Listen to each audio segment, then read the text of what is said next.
ఆపదరక్షక ఆపద మొక్కులవాడ గోవింద గోవింద.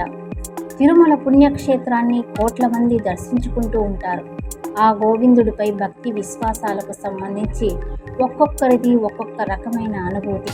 కోరిన కోర్కెలు తీర్చే కొంగు బంగారమైన తిరుమల వెంకటేశ్వరుడు శిలగా ఎందుకు మారాడో తెలుసుకుందాం. భృగు మహర్షి కుమార్తె అయిన భార్గవిగా జన్మిస్తుంది శ్రీలక్ష్మీదేవి. ఆమె కోసం వైకుంఠం నుంచి భూలోకానికి శ్రీనివాసుడుగా వస్తాడు మహావిష్ణువు. అయితే లక్ష్మీ అంశ అయిన పద్మావతి దేవి కూడా శ్రీనివాసుడిని మోహిస్తుంది.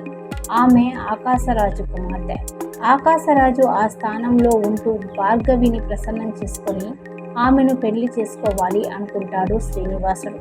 అయితే ఆ పరమేశ్వరుడి లీలలు చమత్కారంగా ఉంటాయి కాబట్టి పద్మావతి నుంచి శ్రీనివాసుడు ఎంత మాత్రం తప్పించుకోలేని స్థితిలో పడిపోతాడు.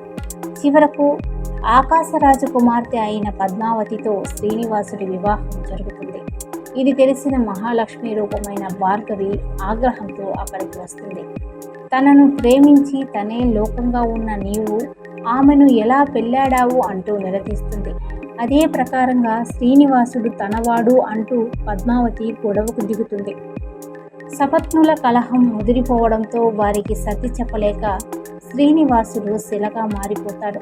ఆనాటి నుంచి నేటికి తిరుమల కొండపై కొలువైన శ్రీనివాసుడు, తిరుమలేశుడు, గోవిందుడు, ఆ వెంకటేశ్వరుడు ఈ భూలోకంలోనే శ్రీ మహావిష్ణువు రూపంలో ఉన్న కలియుగ దైవంగా భక్తుల నుంచి పూజలు అందుకుంటూ ఉన్నాడు.